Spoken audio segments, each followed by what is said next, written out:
Hi friends! ఇది మీరు విన్నారా? తమిళ స్టార్ హీరో సిద్ధార్థ్ గారు ఇటీవలే 'త్రీ బీహెచ్కే' సినిమాతో ప్రేక్షకులను అలరించారు.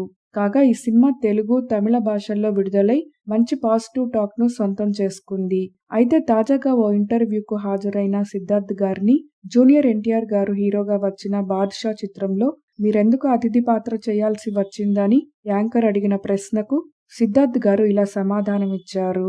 ఏంటండీ ఇలా అడిగారు?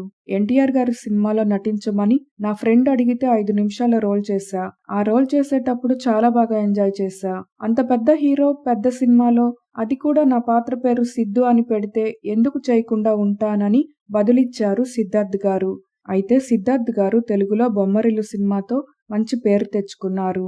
ఆ తర్వాత తెలుగుతో పాటు ఇతర భాషల్లో కూడా చాలా సినిమాల్లో హీరోగా నటించారు. కొన్ని సినిమాల్లో అయితే చాలా హిట్ సాంగ్స్ పాడారు. ఇక సిద్ధార్థ్ గారి గురించి చెప్పాలంటే మల్టీ టాలెంట్ హీరో.